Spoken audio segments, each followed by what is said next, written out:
చేయని నేరం. రాసినవారు జి. నారాయణస్వామి గారు. పూర్వం అవంతి నగరంలో ఒక రాజు ఉండేవాడు. ఒకనాటి సాయంకాలం ఆయన తన మేడపై భాగాన విహరిస్తూ ఉండగా ఒక పక్క ఉన్న డాబా మీద ఆయనకొక అందగత్తె అయిన స్త్రీ కనిపించింది. రాజుగారు వివేకి, న్యాయబుద్ధి అయినవాడే. అయినా ఆ స్త్రీ సౌందర్యం చూడగానే ఆయనకు ఆమెపై కోరిక కలిగింది. ఆయన వెంటనే పనివాళ్లను పిలిచి ఆ డాబా ఎవరిదని అడిగాడు. చిత్తం మహాప్రభు, అది తమ దగ్గర కొలువు చేసే వీరభద్రుడు అనేవాడిది అన్నారు నౌకర్లు. వీరభద్రుణ్ణి ఒకసారి పిలవండి అన్నాడు రాజు. వీరభద్రుడు రాగానే రాజు అతని చేతికి ఒక ఉత్తరం ఇచ్చి, ఏమోయ్, దీన్ని తీసుకువెళ్ళి పలానీ నగరంలో పలానీ వారికిచ్చి జవాబు తీసుకురా, రేపు ఉదయమే బయలుదేరి వెళ్ళు అన్నాడు. చిత్తం మహాప్రభు అని వీరభద్రుడు రాజుగారిచ్చిన ఉత్తరం తీసుకుని తన ఇంటికి వెళ్ళిపోయాడు. మర్నాడు ఉదయం వీరభద్రుడు ఇల్లు వదిలి వెళ్లేదాకా కనిపెట్టుకొని ఉండి తర్వాత రాజుగారు ఒంటరిగా వీరభద్రుడి ఇంటికి వెళ్ళాడు. వీరభద్రుడి భార్య తమ ప్రభువుకు చేయదగిన మర్యాదలన్నీ చేసి, మీరు మా ప్రభువులు, కాని మాకు రక్షకుడు ఆ భగవంతుడే అన్నది. ఎందుకలా అన్నావు అన్నాడు రాజు. మీరెందుకు దయచేశారో నాకు తెలుసును, కాని నాకు ఒకటే సందేహం. మృష్టాన్న భోజనాలు చేసేవారికి ఎంగిలికూడు మీద భ్రమ ఎందుకా అని అన్నది. వీరభద్రుడి భార్య మర్యాదగాను మెత్తని చెప్పుతో కొట్టినట్టుగాను. ఈ మాట వినగానే రాజుకు ఎంతో అవమానమైంది. ఆయన చివాలున లేచి తన బాధరక్షలు కూడా తొడుక్కోకుండా తన భవనానికి తిరిగి వెళ్ళిపోయాడు. రాజకార్యం మీద కొంత దూరం వెళ్లిన వీరభద్రుడు తాను ఉత్తరం తీసుకోకుండా బయలుదేరినట్టు తెలుసుకుని ఇంటికి తిరిగి వచ్చాడు. వసారాలో అతనికి రాజుగారి పాదరక్షలు కనిపించాయి. తనను రాజుగారు ఎందుకు పంపినది గ్రహించాడు. భార్యకు కనిపించనైనా కనిపించక మరచిపోయిన ఉత్తరం తీసుకుని తిరిగి గుర్రమెక్కి అతను వెళ్ళిపోయాడు. అతను వెళ్లవలసి వచ్చిన చోటుకు వెళ్లి ఇవ్వవలసిన ఉత్తరం ఇచ్చి జవాబు తీసుకుని తిరిగి వచ్చి రాజుగారికి సమర్పించుకున్నాడు. రాజుగారు అతనికి అప్పుడే 100 ముహరీలు పారితోషకం ఇచ్చి పంపించి వేశాడు. వీరభద్రుడు ఆ సొమ్మంతా కమసాలి దగ్గరకు తీసుకుపోయి ఆ విలువకు సరిపడా నగలు కొని ఇంటికి తిరిగి వచ్చి వాటిని భార్యకిచ్చి పెట్టుకోమన్నాడు. ఆమె అందాన్ని ఆ నగలు రెట్టింపు చేశాయి. ఇవి రాజుగారి అనుగ్రహం వల్ల లభించిన ఈనాం. వీటిని పెట్టుకుని మీ వాళ్ల వద్దకు వెళ్ళు అన్నాడు వీరభద్రుడు. మా వాళ్ల వద్దకు దేనికి అన్నది భార్య. దేనికేమిటి, రాజుగారికి మనమంటే ఎంత అభిమానమో నలుగురికి తెలియవద్దా అన్నాడు వీరభద్రుడు. సరే, అయితే అలాగే వెళతాను అని వీరభద్రుడి భార్య పుట్టింటికి ప్రయాణమైంది. ఆమె పుట్టింటి దగ్గర 1 నెల రోజులున్నది. కాని ఆమెను తీసుకుపోవటానికి వీరభద్రుడు వెళ్ళలేదు. కనీసం మరెవరినన్నా పంపలేదు. అధమం తన క్షేమ సమాచారాలైనా కబురు చేయలేదు. 1 నెల నిండగానే వీరభద్రుణ్ణి బావమర్ది చూడవచ్చాడు. మాటల ధోరణిని బట్టి వీరభద్రుడు తన భార్యను వదిలిపెట్టే ఉద్దేశంతో ఉన్నట్టు బావమరిదికి స్పష్టమైంది. అతడికి చాలా కోపం వచ్చింది. ఇన్ని మాటలెందుకు? నువ్వు మా చెల్లెల్ని మర్యాదగా తెచ్చి ఏలుకుంటున్నావా, రాజుగారి దగ్గర ఫిర్యాదు చేయమంటున్నావా అన్నాడు బావమరిది. నీ చెల్లెల్ని మొగుడు వదిలేశాడని దివాణమంతా తెలియాలంటే ఫిర్యాదు చేసుకో. నా మటుకు నేను గుట్టురట్టు కాకుండా ప్రవర్తించాను. తర్వాత నీ ఇష్టం అన్నాడు వీరభద్రుడు. ఎట్లా ఫిర్యాదు చేయాలో నాకు ఆ మాత్రం తెలుసులే, చూద్దువుగాని అన్నాడు బావమరిది. ఒక రోజున వీరభద్రుడికి దర్బారు నుంచి పిలుపు వచ్చింది.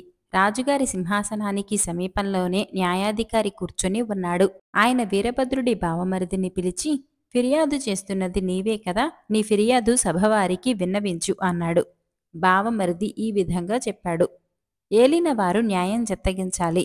మాకొక ముచ్చటైన తోట ఉండేది. దానిని ఎత్తైన గోడల మధ్య ప్రాణంతో సమంగా పెంచుకున్నాం.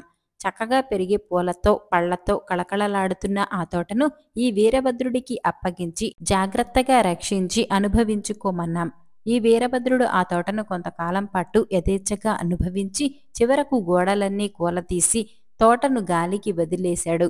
తనకిక ఆ పూలతోటతో పనిలేదని, కావలిస్తే మేం పుచ్చుకోవచ్చునని. ఇదేమైనా ధర్మమా?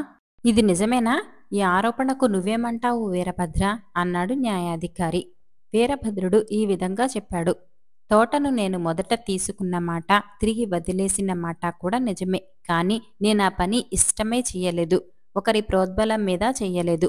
జరిగిందేమంటే, ఒకనాడు నేను తోటలో ప్రవేశించేసరికి నాకక్కడ సింహం పాదాల గుర్తులు కనపడ్డాయి. ఇక ఆ తోట నాకు క్షేమకరం కాదు అనిపించింది. సింహం పట్ల నాకు గల గౌరవ భావము, నా ప్రాణాలపై నాకు గల తీపి చేరి నా చేత ఈ పని చేయించాయి. నేను చేసిన తప్పేమిటో ఏలినవారు సెలవీయాలి. ఎంతవరకు మౌనంగా వింటున్న రాజు అడ్డువచ్చి, వీరభద్ర, నువ్వు అపోహపడ్డట్టు కనిపిస్తున్నది. ఆ తోట సంగతి నాకు తెలుసును. పొరపాటున సింహం అందులో అడుగు పెడితే పెట్టిందేమో కాని అక్కడ ఆ సింహానికి ఏం దొరుకుతుంది? ఒక్క పువ్వు కాని, ఫలం కాని, చిగురాకు కాని అంటకుండా తనకది చోటు కాదని తెలుసుకొని ఆ సింహం అప్పుడే వెళ్ళిపోయి ఉంటుంది. సింహానికి వెరిచి నీ ప్రియమైన తోటను గాలికి వదలవలసిన అవసరం కొంచెమైనా లేదు. అంచేత నువ్వు నీ బావమరిదితో రాజీపడి నీ తోటను తిరిగి తీసుకో అన్నాడు. ఈ మాటలు వీరభద్రుడికి తప్ప సభలో ఇంకెవ్వరికీ అర్థం కాలేదు. అవి విని వీరభద్రుడు ఎంతో సంతోషించాడు. అతను తన భార్యను పుట్టింటి నుంచి తిరిగి తెచ్చుకుని సుఖంగా జీవించాడు. తాడి చెట్టు కింద పాలు. రాసినవారు వసుంధర గారు. ఒకానొకప్పుడు రత్నగిరి నగరంలో కుబేరుడనే వ్యాపారి ఉండేవాడు. ఆయనకు కాలం కర్మం కలిసిరాక వ్యాపారంలో విపరీతంగా నష్టపోయాడు. ఈ పరిస్థితుల్లో ఏం చేయటమా అని కుబేరుడు ఆలోచిస్తూ ఉండగా ఒక జ్యోతిష్కుడు ఆయనతో, ప్రస్తుతానికి ఈ నగరం నీకు అచ్చిరాదు.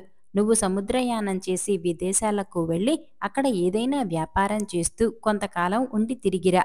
నీ దశ తప్పకుండా మారుతుంది అని సలహా ఇచ్చాడు. కుబేరుడికి ఒక్కగానొక్క కొడుకు సమీరుడు.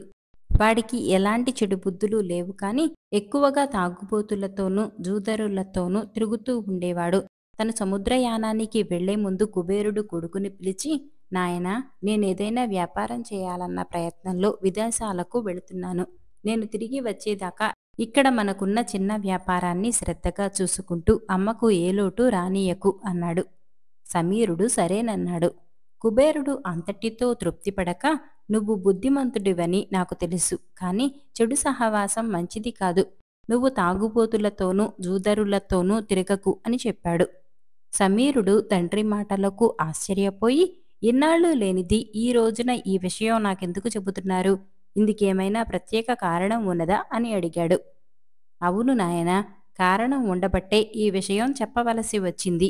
ఇన్నాళ్ళు నువ్వు చిన్నవాడివి. ఈనాడు ఇంటి పెత్తనం నేను నీకు అప్పగించగానే పెద్దవాడివయ్యావు. అందువల్లనే సంగతి చెప్పి నిన్ను హెచ్చరించవలసి వచ్చింది అన్నాడు కుబేరుడు. ఇందుకు సమీరుడు, నాన్నగారు, నేను చెడు సహవాసాలు చేయటానికి కొన్ని కారణాలున్నాయి. వాళ్ళందరూ నా చిన్ననాటి స్నేహితులు.